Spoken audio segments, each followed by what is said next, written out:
आप सबको मेरा नमस्कार। जय श्री राधे कृष्ण। मन में हो विश्वास, जितना हो क्षमता, मैं प्रभु की दासी, नाम है मेरा ममता। तो मैं आप सभी को धर्म की कमाई पर एक प्रकाश डालना चाहती हूँ।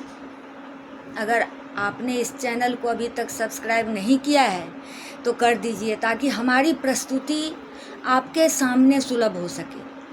आप सबों से आग्रह है कि इस वीडियो को अंत तक देखें, ताकि कहानी के अर्थ को आप समझ सकें। तो आइए गुरु नानक जी के द्वारा धर्म परीक्षण के प्रमाण का वर्णन करें। गुरु ही हमारे असली मार्गदर्शक होते हैं। गुरु के द्वारा ही हम ज्ञान प्राप्त कर सकते हैं, और एकमात्र गुरु ही हमें उस प्रभु तक पहुंचाने में सहायक हो सकते हैं। तभी तो किसी कवि ने कहा है कि गुरु गोविंद दोऊ खड़े, काके लागू पाए, बलिहारी गुरु आपने गोविंद दियो बता। तो गुरु की महिमा जो है सो बहुत परम है, बहुत ऊपर है। तो आइए धर्म की कमाई क्या है इसके बारे में हम जानें। तो एक बार गुरु नानक किसी गांव में गए। गांव वालों ने उनका खूब आदर सत्कार किया। गांव के जमींदार ने यह सुना कि गुरु नानक देव आए हैं, तो उसने नानक जी को निमंत्रण दिया। उसने नानक जी के लिए अनेक स्वादिष्ट भोजन, मिठाइयाँ बनवाकर उपस्थित किया। और एक गरीब ने, जो कि गरीब किसान था, एक गरीब किसान ने भी गुरु जी के लिए क्या किया, तो बड़ी श्रद्धा से, भक्ति भाव से, अब वो गरीब था तो उसने ज्वार की मोटी मोटी सूखी सूखी रोटियां ले आया। गुरु नानक जी के स्वागत के लिए, उन्हें भेंट करने के लिए। अब गुरु जी के सामने दोनों का भोजन था, अमीर का भी और गरीब का भी। एक और जमींदार का बढ़िया सुस्वाद पकवान, मिठाई, भोजन, और दूसरी ओर किसान की सूखी रोटी रखी हुई थी। अब गुरुजी ने क्या किया, तो गुरुजी ने किसान की जो सूखी रोटी थी वो रोटियां उठा ली और बड़े प्रेम से खाया। गरीब किसान की सूखी रोटी को गुरु नानक ने बड़े प्रेम से खाया। यह दृश्य देखकर जमींदार क्रुद्ध हो गया। उसने इतने बढ़िया बढ़िया पकवान और मिठाइयाँ अच्छे रसोइये से बनवा के लाया था, जो कि जिसका नाम था कि ये भोजन अच्छा बनाता है, उसे बुलवाकर उससे उसने बनवाई थी। अब उस भोजन का गुरु नानक देव ने तिरस्कार कर दिया। इस बात को लेके जमींदार को बड़ा क्रोध आया। वो गुस्से में हो गया। गुस्से में आके उसने गुरुजी से कहा, महाराज, आपने मेरा भोजन न ग्रहण करके इस गरीब किसान की सूखी रोटियां क्यों ग्रहण की?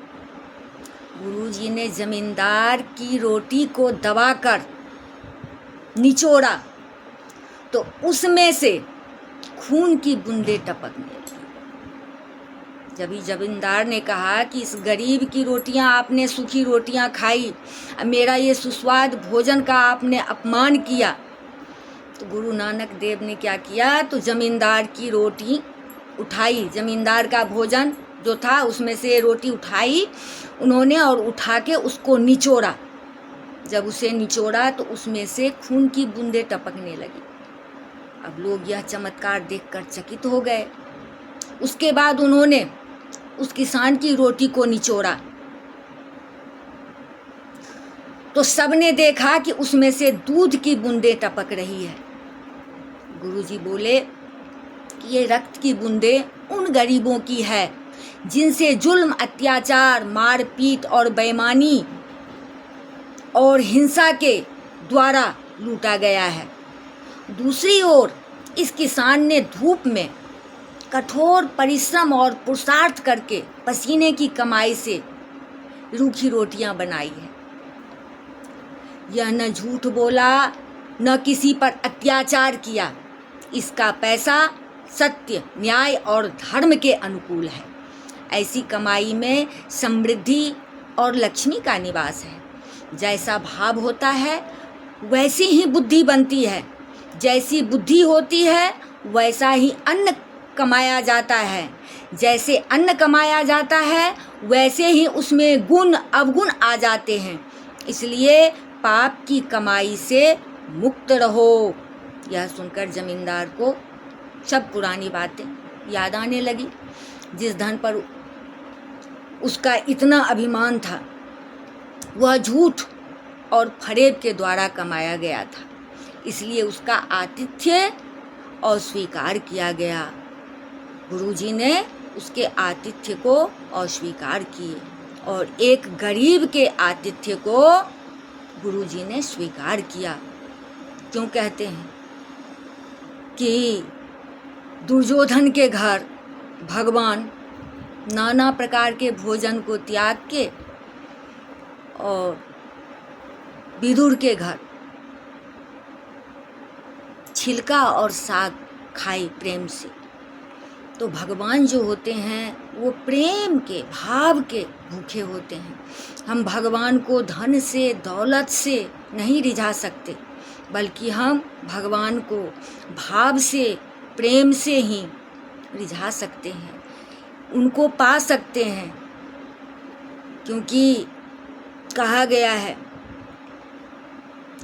कि पुष्प चंदन दे न दे, पर दिल को देना चाहिए। हम भगवान को पुष्प दे न दे, चंदन दे न दे, लेकिन अगर प्रेम भाव अगर हम भगवान को देते हैं तो भक्त के बस में है भगवान। अर्जुन ने भी ये साबित करके बताया है, दिखाया है कि भगवान जो है वो भक्त के ही बस में है, भक्त के अधीन है। भगवान न तो योगियों के पास, न बैकुंठ में। नारद जी ने एक बार पूछा भी था भगवान से, हे प्रभु आपकी लीला अपरंपार है, कोई नहीं जान पाया कि आप रहते कहाँ हो। भगवान ने क्या कहा कि नाहं वशामि वैकुंठे योगिनां हृदयेन च मद्भक्ता यत्र गायन्ति तत्र तिष्ठामि नारदः। हे नारद, न तो मैं योगी लोगों के हृदय में रहता हूँ, न मैं बैकुंठ में रहता हूँ। मैं तो वहाँ रहता हूँ जहाँ मेरे भक्त लोग मेरे नामों का संकीर्तन करते हैं, मेरे नामों का गायन करते हैं। मैं वहाँ विराजमान रहता हूँ। तो भगवान, लेकिन भगवान से मिलाने में सबसे बड़ा हाथ गुरु का होता है। तो गुरुर् ब्रह्मा गुरुर्विष्णु गुरुर्देवो महेश्वरः गुरु साक्षात् परब्रह्म तस्मै श्री गुरुवे नमः। गुरु ही ब्रह्मा है, गुरु ही विष्णु है, गुरु ही महेश है, गुरु ही पर ब्रह्म है। इसलिए मैं ऐसे गुरु को नमस्कार करती हूँ। अज्ञानतिमिरान्धस्य ज्ञानाञ्जनशलाकया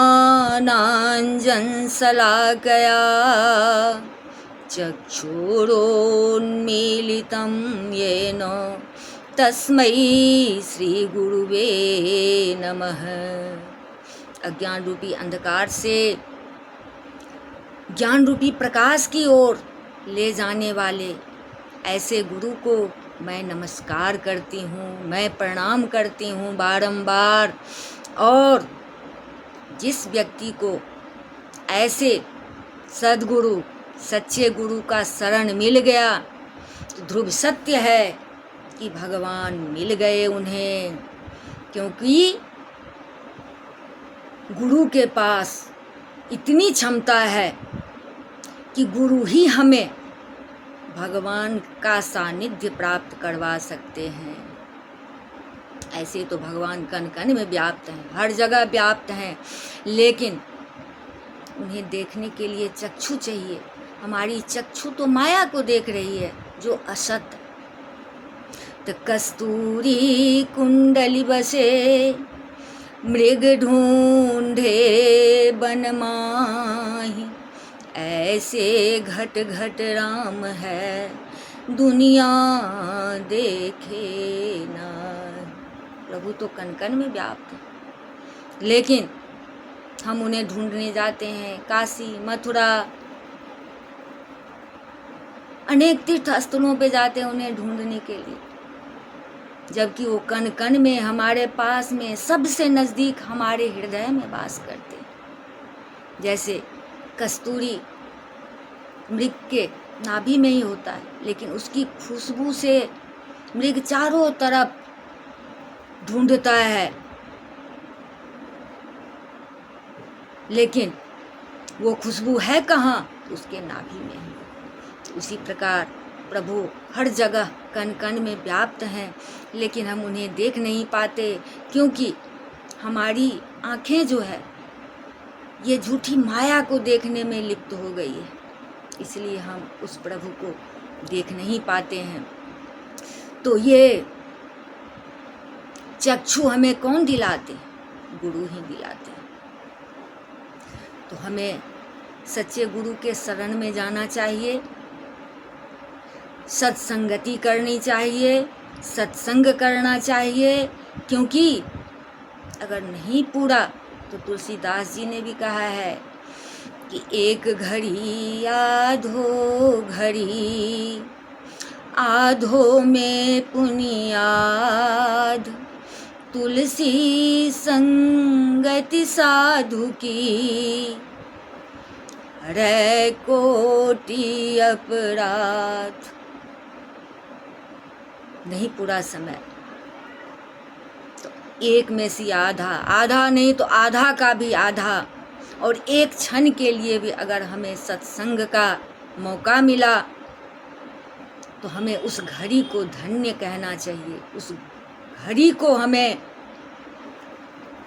धन्यवाद देना चाहिए, और ये समझना चाहिए कि हमारा पुण्योदय हुआ है जो हम अभी सत्संग कर रहे हैं। क्योंकि पग पग पे कलियुग सत्संग में विघ्न डालने के लिए रहता है, लेकिन अगर हमारे मन में संकल्प दृढ़ है, विश्वास अटल है, तो हमें कोई नहीं डिगा सकता, हम अपने प्रभु को जरूर पा सकते हैं। तो बहुत भाग्य से सच्चे गुरु मिलते हैं, बड़े भाग्य से मनुष्य शरीर मिलता है, और उसमें भी बड़े भाग्य से जो है वो समय मिलता है जो कि हमें संतों का दर्शन और भगवान के गुणानुवाद को सुनने का हमें मौका मिलता है। तुलसीदास जी ने उत्तरकांड में वर्णन किया है कि जग दरिद्र सम दुख कछु नाहि, संत मिलन सम सुख कछु नाहि। इस संसार में गरीबी एक महाअभिशाप है, तो गरीब होना ये सबसे बड़ा दुख है, और संत का दर्शन हमें मिल जाए ये सबसे बड़ा सुख है। संत का दर्शन होना सबसे बड़ा सुखदाई है, और ये समझना चाहिए कि हमारे पुण्य का घड़ी उदय हुआ है, जो कि हमें संत मिलन, संत का दर्शन हो रहा है।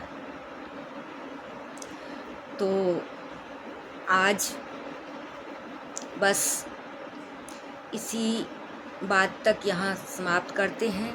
मेरा उद्देश्य है धर्म का प्रचार करना।